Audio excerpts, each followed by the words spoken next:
Hello friends, नमस्कार।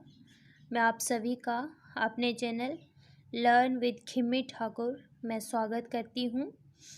ये मेरी फर्स्ट वीडियो है।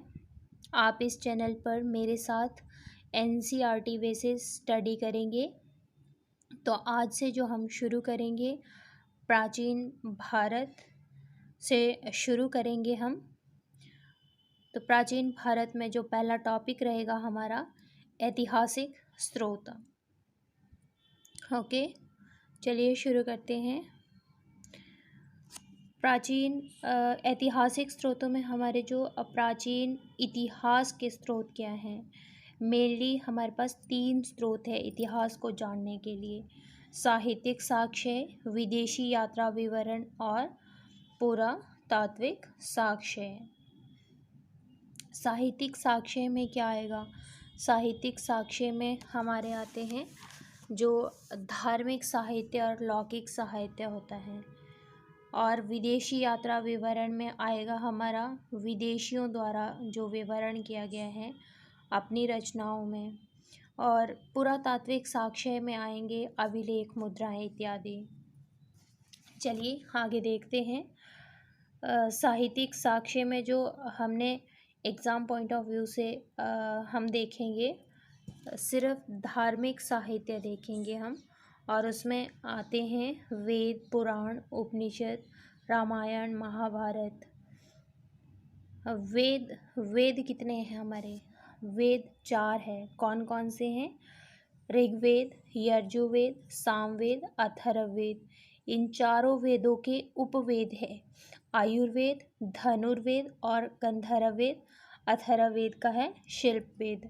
अब ये चारों वेद किससे संबंधित है? इसकी विशेषता क्या है?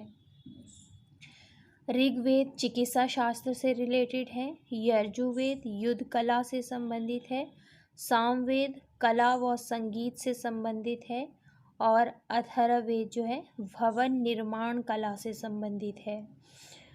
आप स्क्रीनशॉट ले सकते हैं।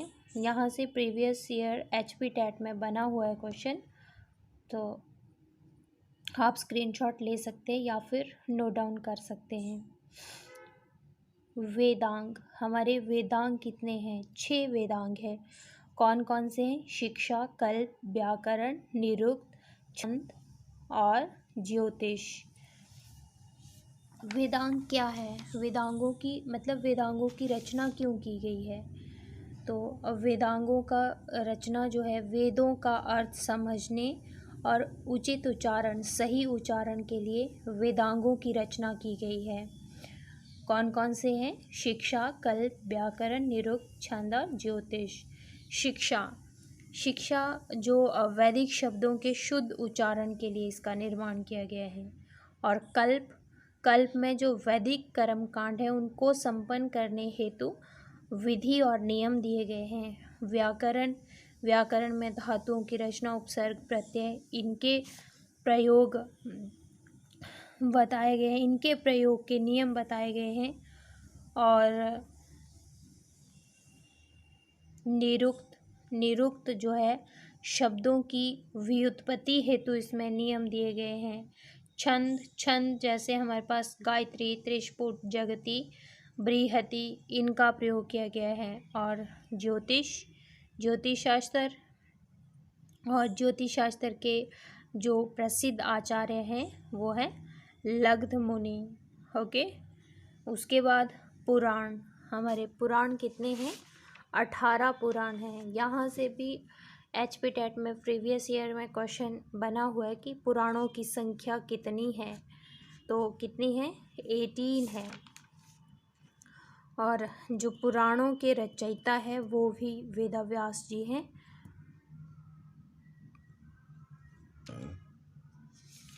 18 पुराण है।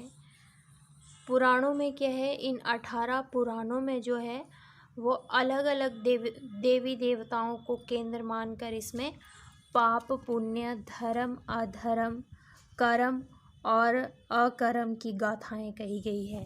और पुराण का जो शाब्दिक अर्थ है प्राचीन यानी पुराना। उपनिषद 108 है। उपनिषद की संख्या कितनी है? 108। और उपनिषद का अर्थ होता है समीप बैठना।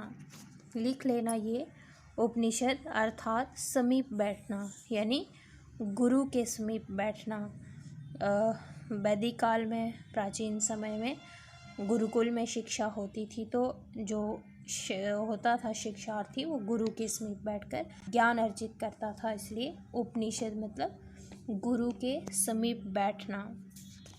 और इसको, उपनिषद को भारतीय दर्शन का स्रोत अथवा पिता कहते हैं। उपनिषद का इम्पोर्टेंट रोल क्या है? स्पिरिचुअल आइडियाज़ का विकास में इसका जो है इम्पोर्टेंट रोल है। ओके। फिर महाभारत व्यास जी ने लिखी है। ओरिजिनली जब वेदव्यास जी ने महाभारत लिखी थी, तो तब इसमें 8800 श्लोक थे, और तब ये जय संहिता के नाम से जानी जाती थी। किस नाम से जानी जाती थी? जय संहिता के नाम से जानी जाती थी। जय संहिता, जिसका अर्थ है विजय संबंधी संग्रह ग्रंथ।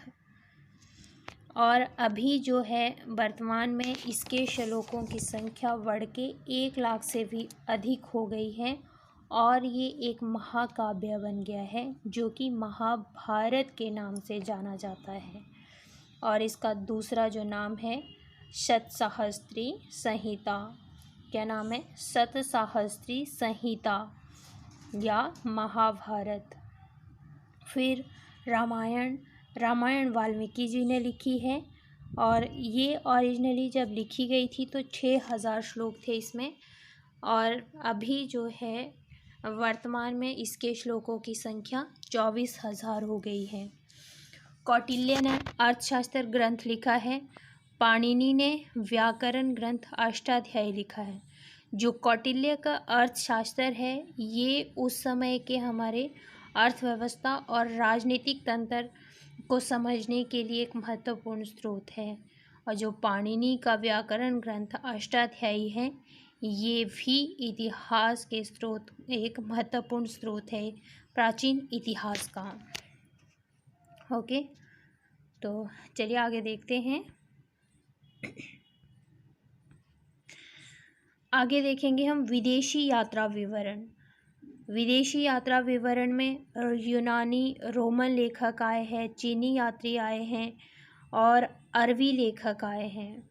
तो यूनानी रोमन लेखक में हेरोडोटस, जिन्हें इतिहास के पिता भी कहा जाता है, इन्होंने लिखी है हिस्टोरिका नामक पुस्तक लिखी है। फिर मेगस्थनीज ने इंडिका नामक पुस्तक लिखी है। मेगस्थनीज चंद्रगुप्त मौर्य के शासनकाल में उसके दरबार में दूत बनकर आया था। नोट डाउन कर लेना, मेगस्थनीज किसके काल में आया है? चंद्रगुप्त मौर्य के शासनकाल में उसके दरबार में ये दूत बनकर आया था। फिर टॉलेमी ने ज्योग्राफी लिखी है। प्लिनी ने नेचुरल हिस्टोरिका लिखी है। उसके बाद हमारे चीनी यात्री आते हैं। चीनी यात्री फायान हुएनसांग, ये इम्पोर्टेंट है। फायान आया था 399 ईस्वी से 414 ईस्वी तक ये भारत में रहा, और ये चंद्रगुप्त द्वितीय के शासनकाल में भारत आया है, और ये 15 वर्ष भारत में रहा। इसकी जो कृति है, इसने जो अपनी पुस्तक लिखी है, उसका नाम है फो क्यू की। क्या नाम है? फो क्यू की। ये फायान की कृति है। ये कितने 15 वर्ष तक भारत में रहा है, और चंद्रगुप्त द्वितीय के शासनकाल में आया था। हुएनसांग 629 ईस्वी में भारत आया। 645 ईस्वी तक ये भारत में रहा। हर्षवर्धन के शासनकाल में ये आया है, और 16 वर्ष तक ये भारत में रहा। इसकी जो कृति है, इसने जो लिखी है पुस्तक, उसमें CU की लिखी है। इसकी पुस्तक का क्या नाम है?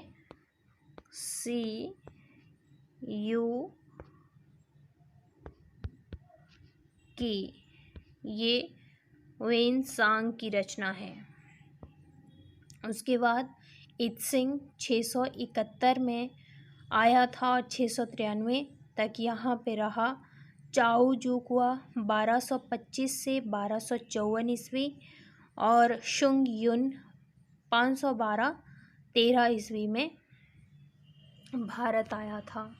फिर अरबी लेखक इब्न बतूता इम्पोर्टेंट है। ये मोहम्मद बिन तुगलक के काल में भारत आया है और ये मोरक्को का यात्री था। ये कहाँ से भारत आया है? ये मध्य एशिया के रास्ते से भारत आया और 1333 ईस्वी में ये पहुँचा था सिंध में। कब पहुँचा था? 1333 ईस्वी में ये भारत के सिंध में पहुँचा था। मोरक्को का यात्री मध्य एशिया के मार्ग से भारत आया है। मोहम्मद बिन तुगलक के काल में ये आया था। दिल्ली सल्तनत में तब मोहम्मद बिन तुगलक का शासन था। अल-बरूनी ने लिखी है तहकीक ए हिंद, जिसको किताब उल हिंद भी कहते हैं। ये महमूद गजनवी का समकालीन है।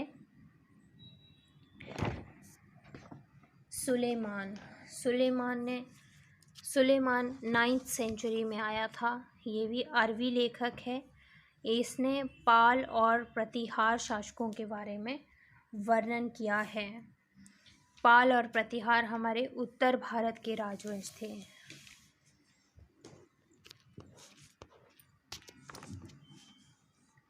पुरातात्विक साक्ष्य अभिलेख। पुरातात्विक साक्ष्य में हमारे आते हैं अभिलेख, मुद्राएं, स्मारक, भवन, मूर्तियाँ और चित्रकला। जो है अभिलेखों के अध्ययन को क्या कहते हैं? एपिग्राफी। अभिलेखों के अध्ययन, अभिलेख सिक्के, जिसके अध्ययन को क्या कहते हैं? पुरालेख शास्त्र यानी एपिग्राफी। और जो 2-3 यहाँ पे अभिलेख लिखे गए हैं, प्रयाग स्तंभलेख, ये समुद्रगुप्त से संबंधित है। हाथी गुफा अभिलेख कलिंग नरेश खारवेल से संबंधित है। एरन स्तंभलेख ये भानुगुप्त से संबंधित है, गुप्तकालीन है। तो इसमें सती प्रथा का उल्लेख किया गया है। इसमें क्या है? ये 510 ईस्वी का है। भानुगुप्त को इसमें सर्वश्रेष्ठ वीर बताया है। दुनिया का सर्वश्रेष्ठ वीर बताया है भानुगुप्त को। और जब वो हुणों के विरुद्ध उनका युद्ध हो रहा था तो उसमें उनके मित्र जो था गोपराज, उसकी मृत्यु हो गई। तो उसकी पत्नी के सती होने का उल्लेख इस एरन स्तंभलेख में किया हुआ है। ओके, ये थी हमारी आज की क्लास। और यहाँ पे जो वेनसांग है, इसमें एक चीज़ ऐड कर लेना कि इसने नालंदा विश्वविद्यालय में अध्ययन किया था जब यह आया था। ओके, चलिए, तो ये मैंने एक क्वेश्चन लिखा हुआ है काल और उसका टाइम पीरियड। पूरा पाषाण काल 20 लाख ईस्वी पूर्व से 9000 ईस्वी पूर्व। मध्य पाषाण काल 9000 ईस्वी पूर्व से 4000 ईस्वी पूर्व। नव पाषाण काल 2000 ईस्वी पूर्व से प्रथम शताब्दी ईस्वी पूर्व। उत्तर पाषाण काल 6000 ईस्वी पूर्व से 2000 ईस्वी पूर्व। आप स्क्रीनशॉट ले सकते हैं। ये जो टाइम पीरियड इसमें दिया हुआ है टाइम, ये एनसीईआरटी बेसिस समय है। क्योंकि इतिहास में क्या है, इतिहासकारों में मतभेद होने के कारण इसमें अलग अलग टाइम पीरियड आपको मिल सकते हैं। लेकिन जो अपने एग्ज़ाम के लिए हमें तैयार करना है वो एनसीईआरटी बेसिस इम्पॉर्टेंट है। Okay, thank you guys. ये थी आज की class.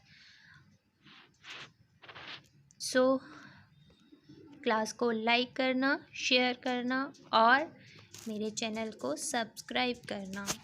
Thank you so much.